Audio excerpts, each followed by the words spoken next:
Sweetheart, the charity office is 2 blocks down. I have a 9:30 meeting on the 30th floor. A meeting? That's precious. The executive floor isn't for whatever this is. Check the visitor list. Whitfield. Honey, I'm not typing one letter for you. This lobby is for clients, not beggars on wheels. Give that folder back. This thing? Oops. It slipped all over my clean floor. Pick it up if you can reach. You'll remember this morning for a very long time. Is that a threat? Adorable. Dennis, roll her out before she stands my lobby. Ma'am, I need you to leave now. Stop. Get your hands off that chair.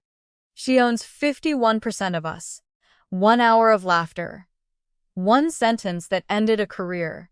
Have you ever been judged worthless by someone who had no idea who they were talking to?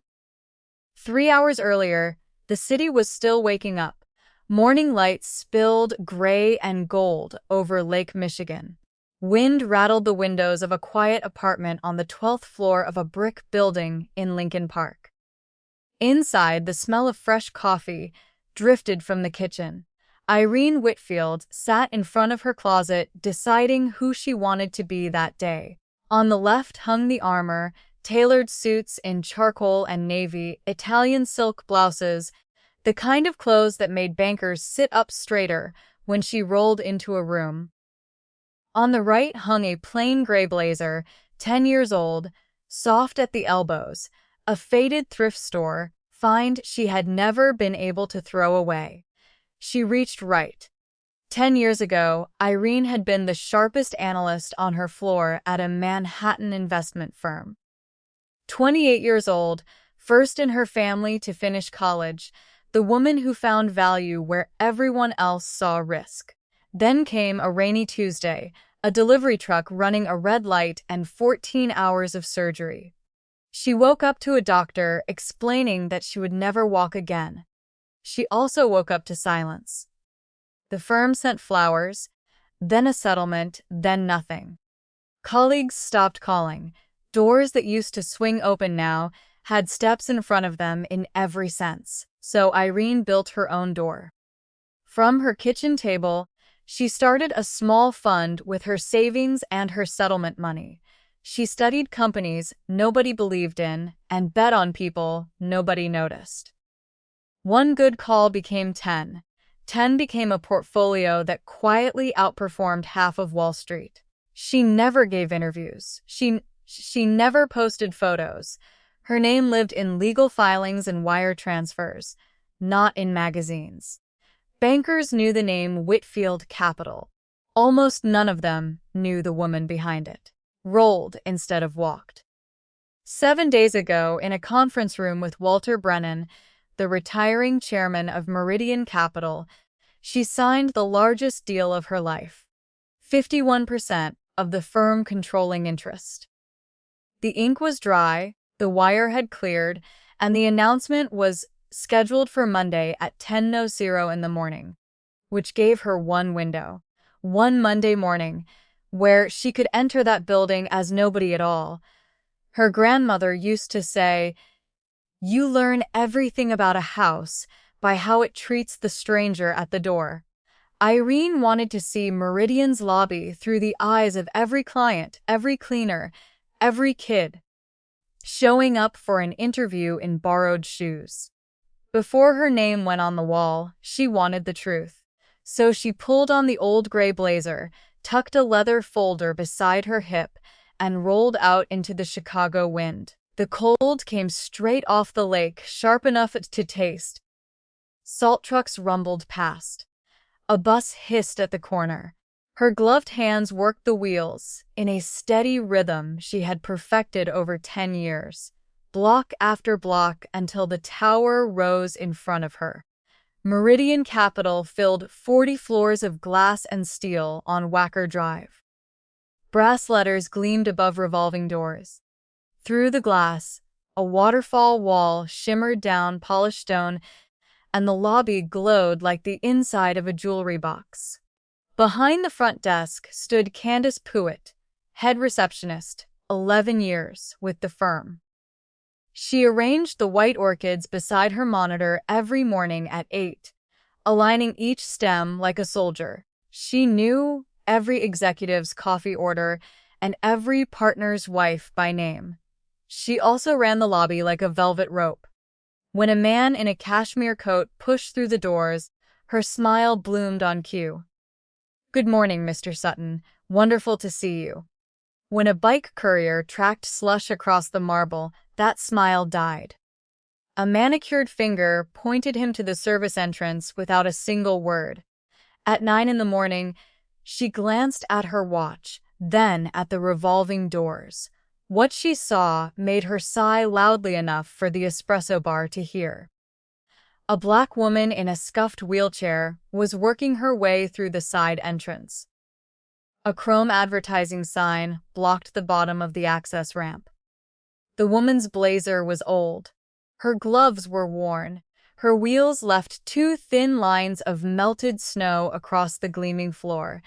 Candace looked at those tracks the way most people look at a stain. Then she pressed her lips together, leaned toward the desk microphone, and got ready to protect her lobby. The chrome sign stood at the bottom of the access ramp like a guard. "Wealth has an address," it announced in elegant black letters. Irene almost laughed at that. She gripped the cold edge of the sign and dragged it aside inch by inch. The revolving doors kept spinning for people who never broke stride. Nobody stopped. Nobody helped. A man in a camel coat stepped over her front wheel like she was construction debris. By the time she rolled into the lobby, her shoulders burned and her gloves were soaked. Warm air washed over her, scented with orchids and espresso. The waterfall wall murmured against polished stone. 40 feet above, a chandelier scattered light across the marble like dropped coins. It was beautiful. It was also a lobby with exactly one working ramp, and someone had used it as advertising space. She rolled toward the front desk, tires squeaking faintly on the polished floor. Each squeak made heads turn. A cluster of young associates by the elevators lowered their voices. A silver-haired couple on the leather sofas looked at her, then, through her, the way people look at weather. Candace Pruitt watched her come the whole way. She did not stand. She did not smile. She propped her chin on laced fingers and let Irene cross 60 feet of marble in silence, like a critic watching a show she had already decided to hate. Irene stopped at the desk. The counter rose nearly to her chin. From the other side, she could barely be seen at all. She knew that feeling well. A world built for standing people made sitting people invisible. "Good morning," Irene said. "Irene Whitfield. I have a 9:30 meeting on the 30th floor." That was when Candace delivered the line the whole lobby would remember. "Sweetheart, the charity office is 2 blocks down. We don't do handouts here." For a heartbeat, nothing. Then a snort of laughter escaped someone at the espresso bar. A young associate elbowed another. Phones drifted upward, casual and hungry. Irene kept her voice level. "I'm not looking for the charity office. The 30th floor, please. The meeting starts at 9:30. "A meeting?" Candace's tone made the words sound borrowed. "That's precious. The 30th floor is the executive level, honey. Board members, partners." Her eyes traveled from Irene's knit hat down to the wet wheels. "Whatever this is, check the visitor list. Whitfield. Whitfield. Candace did not so much as glance at her monitor. She inspected her manicure instead. "Honey, I'm not typing one letter for you. This lobby is for clients, not beggars on wheels." The words landed louder than she probably intended, or exactly as loud as she intended. Either way, the espresso machine hissed into the silence. Somewhere behind Irene, a man whispered, "Oh, wow," and chuckled. Heat crawled up Irene's neck. 10 years of moments like this had taught her exactly what her anger cost and what it bought. She breathed in through her nose. Orchids, coffee, the chlorine tang of the waterfall. Her eyes moved with quiet purpose. The lobby clock read 9:07. The chrome sign still leaned across the ramp outside. The black camera above the desk blinked its small red light. She filed each detail away the way she had once filed earnings reports neatly for later. She reached into her folder and produced a cream-colored card. Meridian capital letterhead, visitor authorization, 30th floor, 9:30 a.m. Walter Brennan's office had couriered it to her on Friday. She laid it on the counter, stretching up to reach. Candace picked the card up with 2 fingers. The way someone lifts a napkin from a stranger's lap, her eyes never dropped to read it. She turned it over, set it face down on the marble, and patted it twice. "Anyone can print a card," she said. "We had a man last month with a fake badge, walked right in, stole 3 laptops from the 4th floor, so forgive me if I don't roll out the red carpet for walk-ins. A beat. Deliberate or Rollins, I suppose." The associates by the elevator laughed out loud this time. Candace's smile warmed at the sound, a performer finding her audience.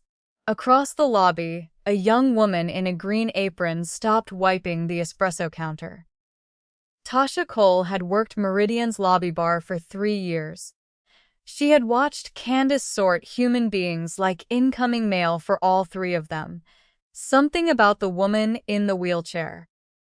The stillness of her made Tasha's stomach knot. She filled a glass with ice water, came around the bar, and crouched beside the wheelchair. "Here you go, ma'am," she said quietly. "It's a long ride in from that cold." "Thank you." Irene took the glass. Her hands were steadier than Tasha expected. "Tasha." Candace's voice cracked across the lobby like a ruler on a desk. "We don't serve loiterers. Get back to your station before I write you up for the 3rd time this quarter." "She's not a loiterer. She's 3rd time this quarter." Candace let each word fall separately. Tasha's jaw tightened. She gave Irene an apologetic look and retreated, but she did not go far. She stayed at the end of the bar, watching, her phone half out of her apron pocket. Irene set the water on the counter's lower ledge. "I'd like you to call Walter Brennan's office. They're expecting me." For the first time, something flickered behind Candace's eyes. The chairman's name was not nothing, but 11 years of guarding this desk had taught her a simple arithmetic. The cost of insulting a nobody was 0, and everything about this woman read nobody. "Mr. Brennan," Candace repeated, almost amused. "The chairman of this firm expecting you." "That's right, let me guess. He met you at one of his little community events. Shook your hand, said come by any time. And you actually believed it."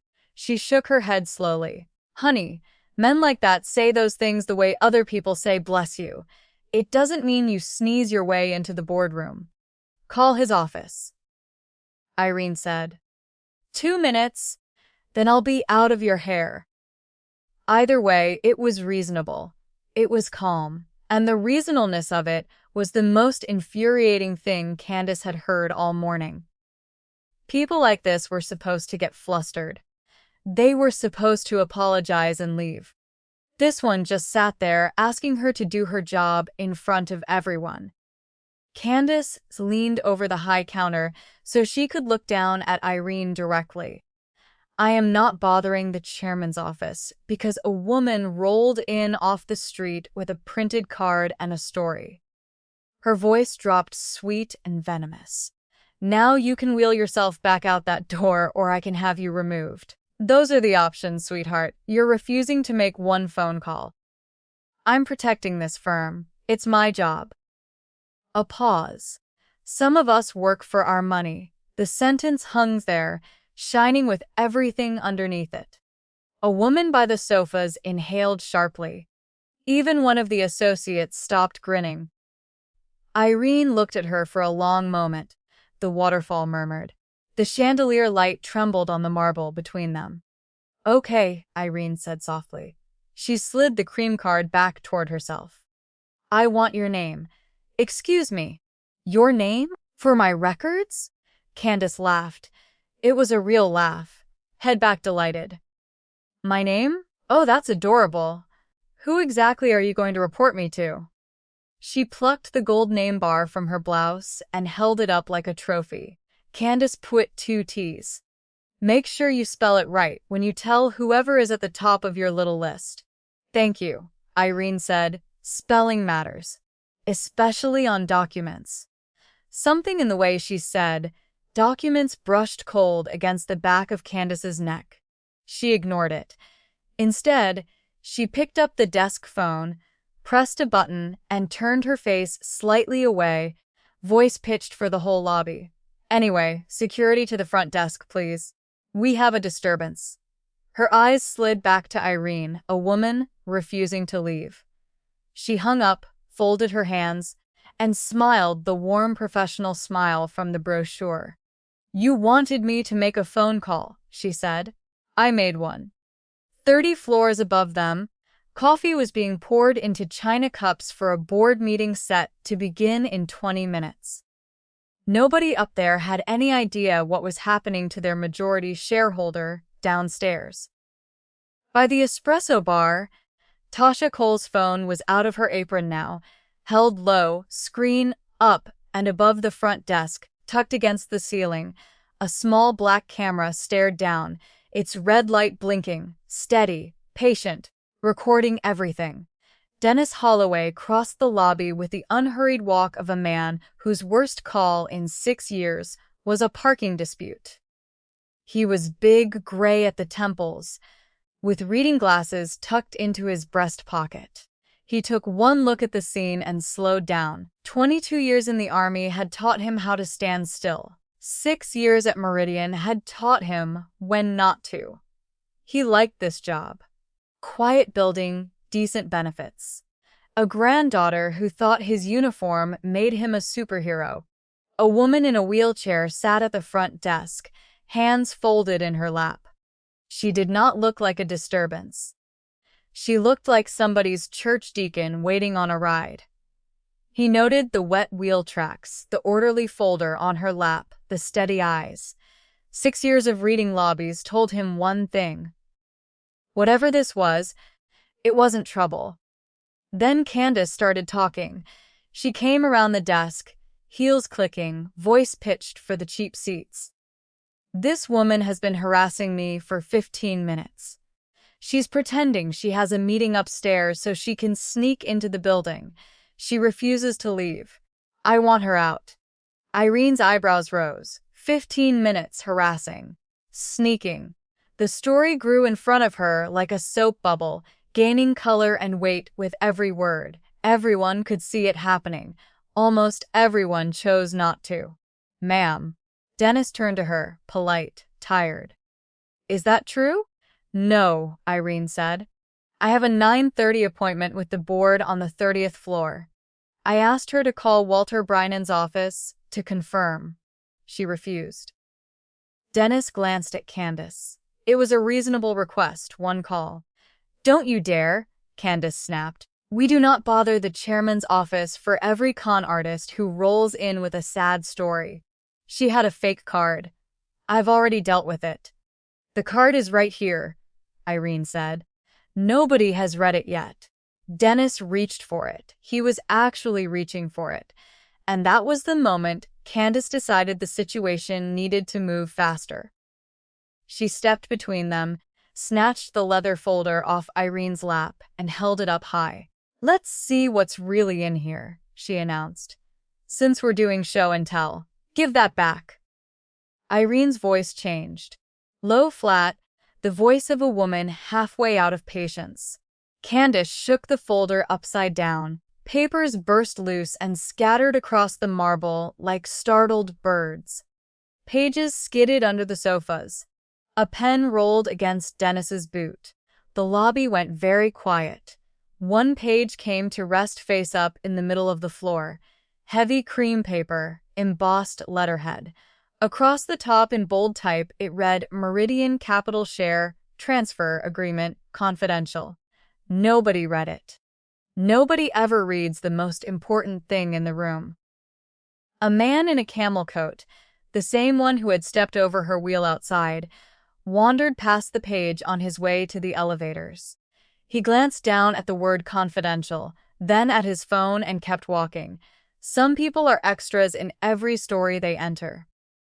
Candace tossed the empty folder onto the counter. Jump mail and printouts. Like I said, Irene looked at her papers spread across 60 feet of marble. 10 years of deals had taught her that rage was a currency. Spend it wrong, and you lose everything. So she put her hands on her wheels and began to collect her documents one by one. She had to lean far over the side of her chair for each page. Reach, strain, grip. Her shoulders, already burning from the ramp, screamed with every stretch. She kept her face smooth. She had stopped letting strangers watch her hurt a long time ago. Every dip of her body was visible to 40 people, and not one of them moved except Tasha. The barista was across the lobby in seconds, kneeling, gathering pages. Candace's voice hit her like a thrown glass. Touch one page and you are fired today. I'll write it up as assisting a trespasser. Tasha froze, 2 sheets in her hand. 19 credit hours from her degree, rent due Friday. She looked at Irene. It's all right. Irene told her softly, put them down. Tasha set the pages where Irene could reach them. Then, still kneeling with her back to the desk, she whispered, I texted Lauren, Mr. Brennan's assistant. She buys a chai from me every morning at 9. She always answers. Irene's hands paused on the wheels just for a breath. Then we wait, she whispered back. Go protect your job. You've done plenty. Candace watched from behind her counter, arms crossed, narrating for her audience. You see this? This performance. They do this. They make a scene, then they call a lawyer. I've seen it 100 times. She lifted her phone, held it sideways, and started recording Irene. For evidence, she said sweetly. Smile for the camera, sweetheart. Your little scam is going in the training manual. She zoomed in on the chair itself. And look at this equipment, you guys. Duct tape on the armrest, mud on the spokes. If you're going to pretend you belong at Meridian, at least rent better props. This is what happens when you're nice in the city, she told her phone audience. You hold the line for a company. And this is the thanks. People will fake anything now. Disabilities, meetings, anything. A few people had their own phones out now, filming Candace, filming Irene. The internet was being assembled frame by frame, and nobody in the room knew it yet. Dennis shifted his weight. Something about this was starting to itch. He'd seen real con artists. They talked fast. They got loud. They threatened lawsuits in the first 30 seconds. This woman just collected her papers in silence, and her silence was heavier than shouting. His radio crackled on his shoulder. Front desk status? Dennis keyed it without taking his eyes off the scene. Handling it, he said, and wished he believed that. Candace, he said quietly. Maybe I just walk her out, no drama. Or maybe we make the call upstairs. It's one call. Candace lowered the phone and stared at him. One call, she repeated. Dennis, sweetie, do you know what happens if we ring the chairman's office during his board meeting over this? That's both our jobs. Is she worth your pension? It was a lie wearing a seatbelt. Safe, sensible, impossible to argue with. Dennis's itch lost to his mortgage. He sighed and stepped toward the wheelchair. Ma'am, I'm going to need you to leave the building. Please don't make this harder. Irene placed the last page in her folder and closed it. She looked up at him. Not at Candace. At him. What's your name? She asked. Dennis. Dennis Holloway, ma'am. Dennis Holloway. I want you to remember that you asked nicely. That's going to matter. Behind the desk, Candace barked a laugh. Is she threatening you now? Unbelievable. This is exactly what I'm talking about. She came around the counter, phone still in her hand, and planted herself in front of the wheelchair. She dialed 911 and turned the screen toward Irene, thumb hovering over the green button like a detonator. Last chance, sweetheart. Roll out on your own or roll out with a police escort. Criminal trespassing. Your choice. I look great in court. The silver-haired woman by the sofas finally spoke. For heaven's sake, she's not bothering anyone. Candace ignored her. Wealth got smiles at this desk. Conscience got nothing. Irene looked up at the phone, then at the woman holding it. You will remember this morning for a very long time, she said. There it was again, that cold brush at the back of Candace's neck. She slapped it away with volume. Out. She flung her arm toward the doors. Dennis, now or I press this button and we do it the embarrassing way. 911. Over a woman with an appointment card. Even the associates by the elevator had stopped laughing now. The lobby held its breath. 40 people, 4 phones recording, one woman in a chair with her folder hugged to her chest. The waterfall kept whispering. The chandelier kept glittering. 30 floors of money stacked silently over a single point of cruelty.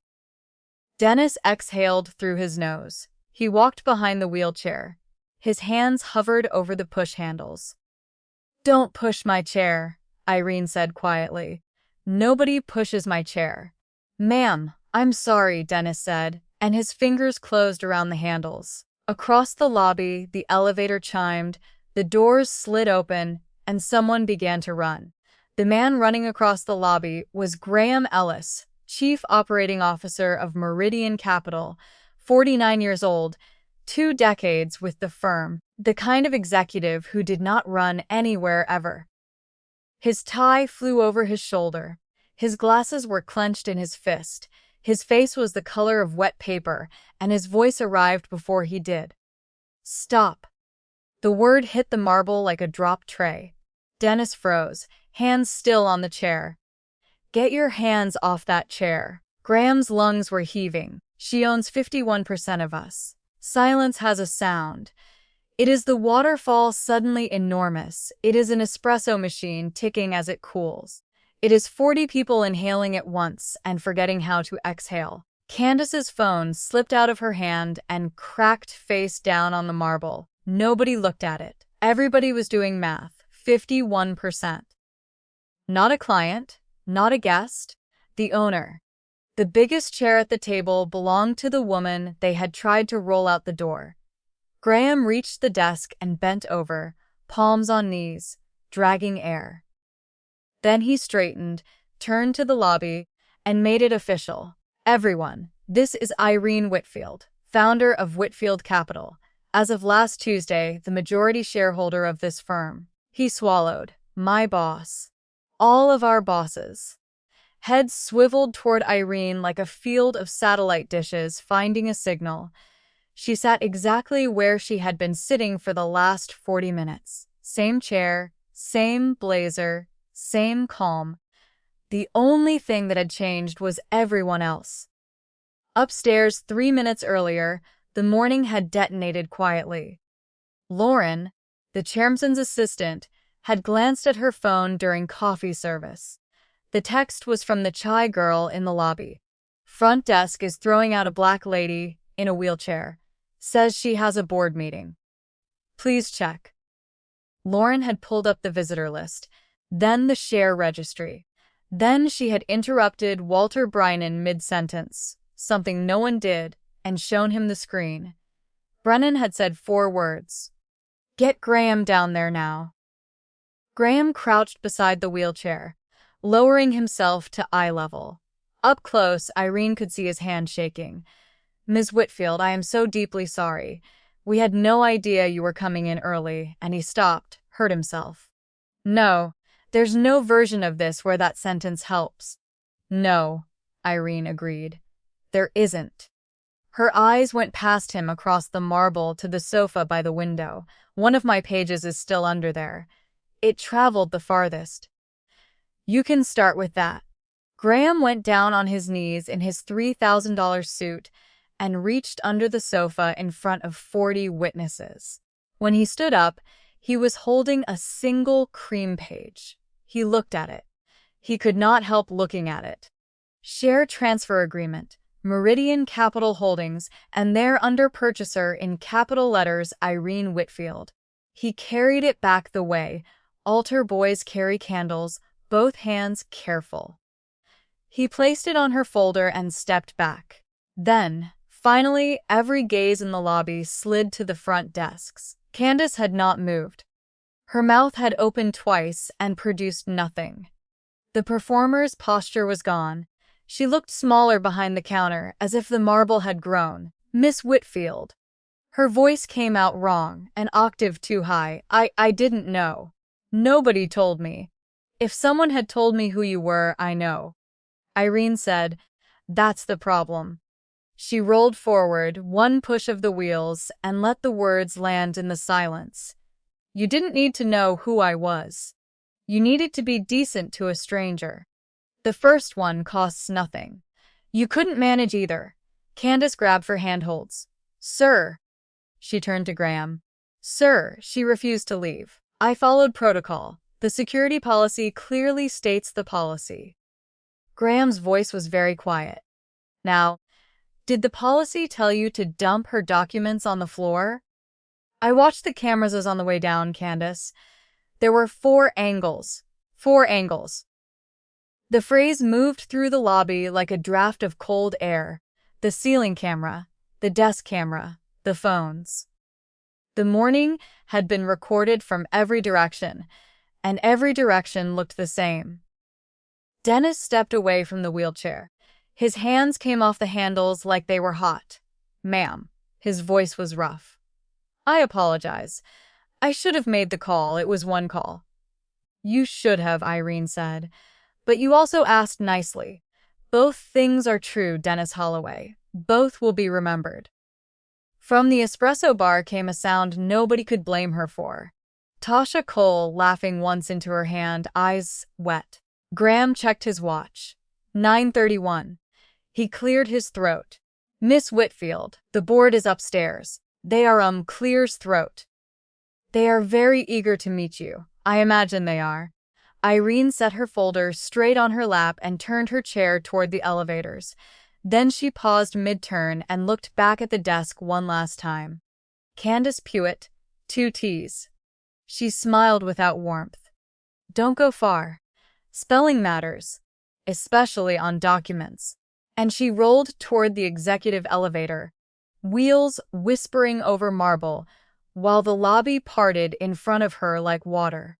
The executive elevator was paneled in walnut and smelled like lemon polish.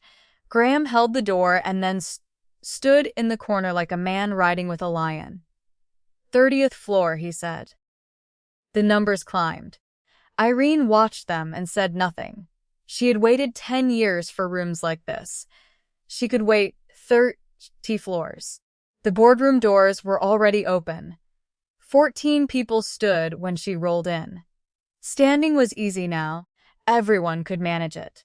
Suddenly, Walter Brennan came around the table first. Silver hair, golf tan, and this morning an expression somewhere between fury and shame. "Irene." He took her hand in both of his. "I sold you 51% of a company. I did not know I was selling you a lobby like that." "You didn't sell me the lobby, Walter." She rolled past him toward the head of the table. "You sold me the right to fix it." The meeting started at 9:36, 6 minutes late. Irene declined coffee. She had one agenda item to add before the deck. She said item 0, pull up the lobby cameras. She said, this morning, 9:05 to 9:31, all 4 angles. Somebody from it was conferenced in. The wall screen blinked, and for the next several minutes, 14 of the most powerful people in the firm watched their own front desk in silence. They watched the chrome sign blocking the ramp. They watched the card being turned face down. They heard beggars on wheels in crisp lobby audio. They watched the folder shaken empty and their newest majority shareholder leaning out of her chair to gather pages off the floor while their employees filmed it. Nobody spoke. One director put his hand over his mouth. The general counsel started taking notes with the particular speed of a woman calculating exposure. When the screen went dark, Irene let the silence work for a while. Then she folded her hands. "I'm not going to start our partnership with a lecture," she said. "The video already gave it. I'll just tell you what happens next. The employee at that desk is suspended as of this hour, pending a formal review. Not fired in anger, reviewed properly.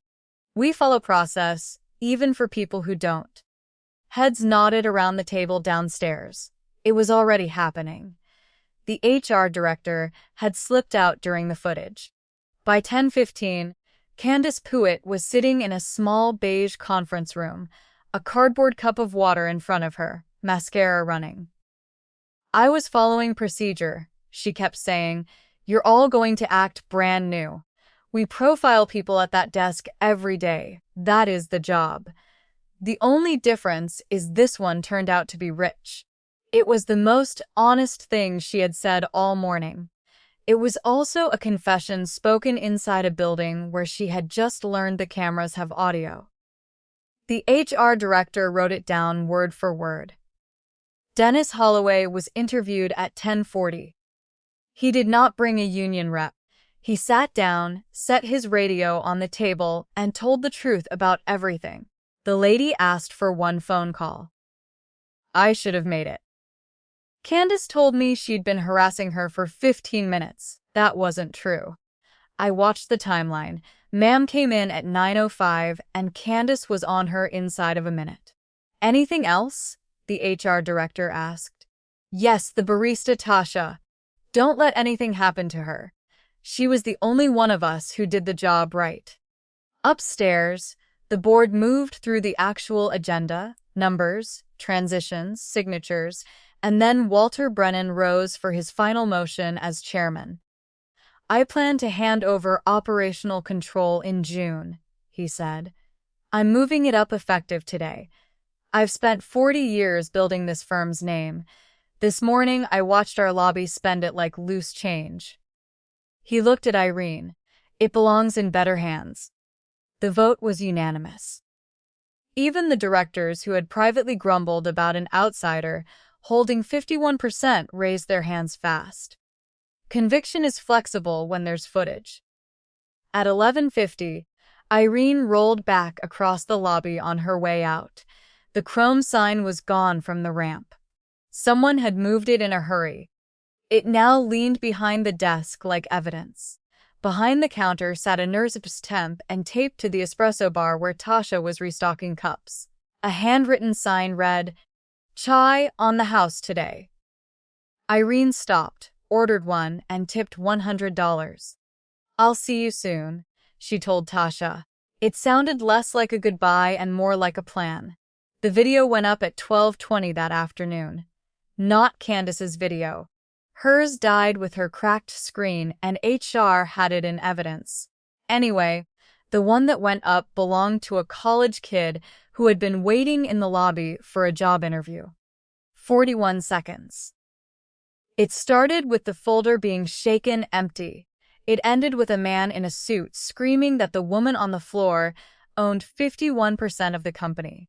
The caption was 5 words, "Wait for the last line." By dinner, it had 200,000 views. By Wednesday, 2.3 million. The clip ran on the Chicago Evening News, then the national morning shows, then everywhere. Strangers slowed the footage down and zoomed in on details. The card placed face down without being read. The duct tape on the armrest of a chair that turned out to belong to a multi-millionaire. The chai girl kneeling when nobody else moved. The internet did what it does. It found names fast. But Meridian moved faster because Meridian now had an owner who knew exactly how these stories go. Irene gave one statement on camera the next morning. "No anger, no victory lap. What happened to me on Monday happens to people every day," she said. "The only unusual part is that this time the woman in the wheelchair owned the building. I'm less interested in punishing one receptionist than in fixing the lobby." Watch what we do next. The formal review took 9 days because Irene insisted it be done properly. What it found was worse than one bad morning. 3 complaints against Candace Pruitt in 5 years. Each one quietly buried by a friendly supervisor. A job applicant with a service dog turned away at the desk told the position was filled. It wasn't. A delivery driver with a stutter she had mimicked to his face, and 14 write-ups against Tasha Cole. Every one of them dated within a day of Tasha being kind to somebody Candace had frozen out. The pattern sat in the file like a fingerprint. Candace was terminated for cause on a gray Thursday morning. She cleaned out her desk while the temp watered her orchids. No security escort, no public per walk. Irene had been specific about that process, not spectacle. The consequences arrived anyway, the slow, honest way. The luxury staffing agency that had placed her at Meridian dropped her within the week after 2 of its biggest clients called asking questions. Front desks run on reputation. Hers now arrived in rooms before she did. She gave an apology 3 weeks later on a podcast when her severance negotiations stalled. She was sorry if anyone was offended. She had been under enormous stress. She said, actually the real victim of a rush to judgment. The internet did not buy it. Neither did the severance board. The clip of her saying, "We profile people at that desk every day," had already been read into the record. Some apologies are doors. Hers was a mirror, and she never managed to look in it. What Irene did next surprised everyone who expected a lawsuit. She had grounds.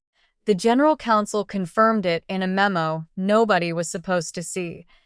Discrimination, public humiliation, 4 camera angles. She could have owned Candace Pruitt's future the way she owned the building. She declined. "Suing her gets me a check," she told the board. "I don't need a check. I need the next woman who rolls into a lobby like mine to be treated like a person. Checks don't do that. Training does. Hiring does. Ramps do." So Meridian announced the First Impressions Initiative, funded with $2 million of the firm's money and chaired by the majority shareholder herself. Every client-facing employee in the firm retrained. Not a webinar. Real sessions with real people in wheelchairs, with canes, with service dogs, with accents, with thrift store blazers, sitting across the table telling their stories. Every entrance audited. The chrome sign policy died the first day. Ramps widened, counters lowered. A section of the famous marble lobby was rebuilt that summer.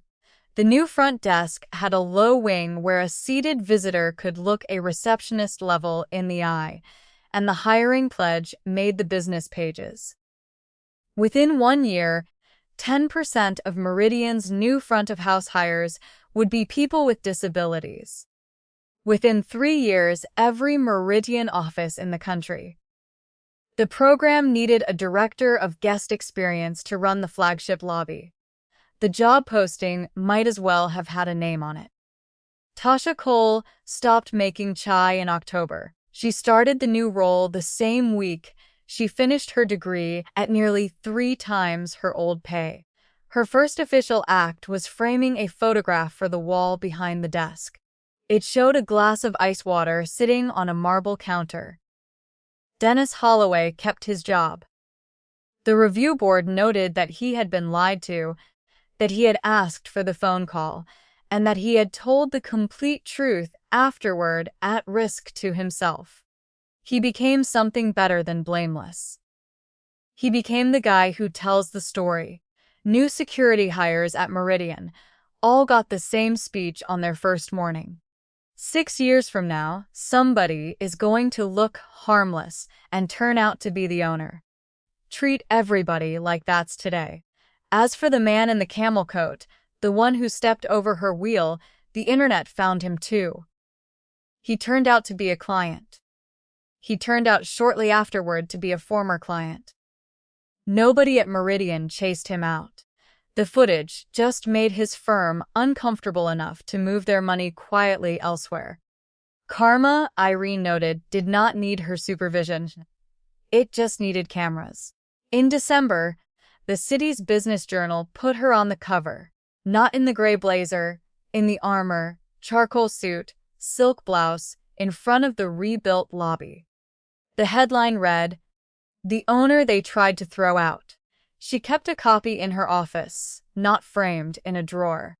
She had not done any of it for the cover, but she did allow herself one small ceremony. The chrome sign, the one that had blocked the ramp, never went back to the lobby. Facilities found it leaning in a storage room with a sticky note in the owner's handwriting. "Scrap it. Spend the money on salt for the ramp. Spelling matters. So do first impressions." Wealth, it turned out, had an address after all. It had just spent 11 years checking the wrong IDs at the door. 6 months later, on another Monday morning, snow blew in off the lake again. The lobby of Meridian Capital looked almost the same. Same waterfall, same chandelier, same 40 floors of glass stacked over Wacker Drive. Almost.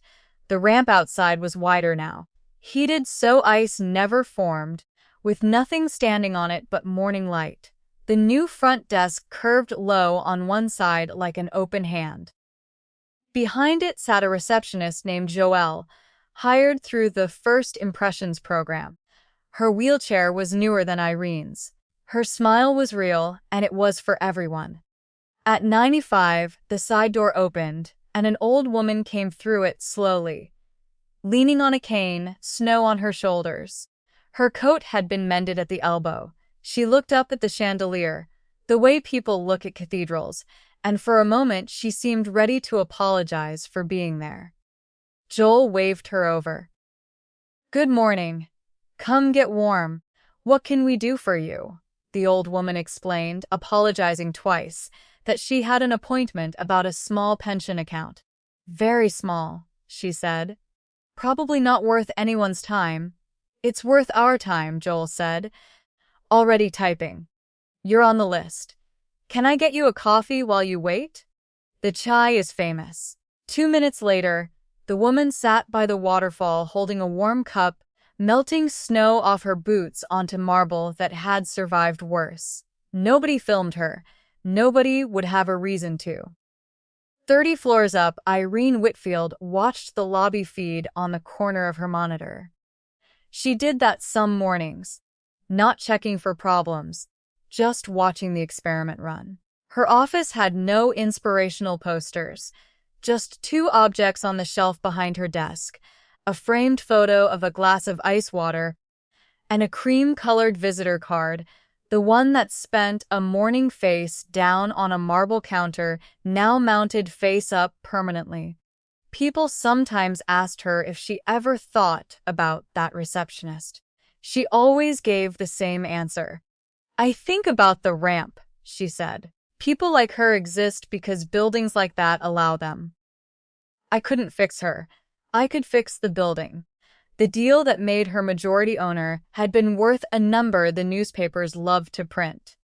But ask anyone who was in the lobby that Monday what the real headline was, and they won't quote a number.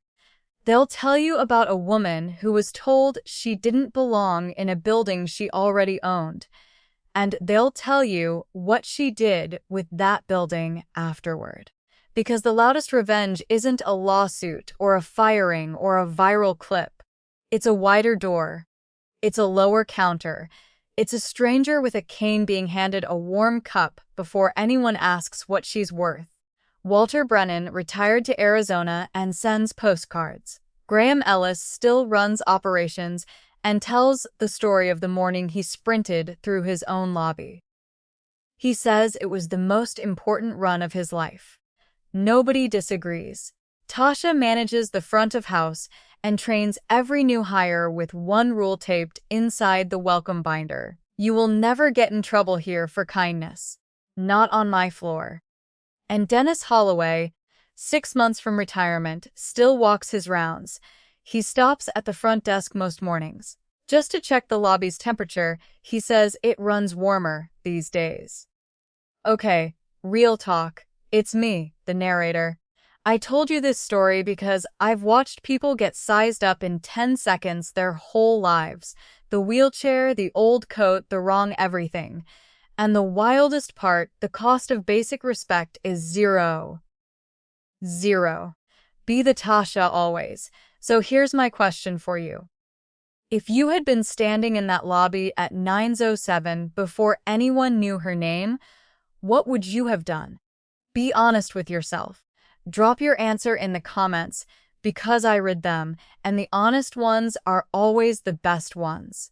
If this story hit you somewhere, share it with someone who needs the reminder that you never know who's rolling through the door. And subscribe because there are more stories like this one, true to life in all the ways that matter, waiting to be told. Until next time, check your lobby and keep the ramp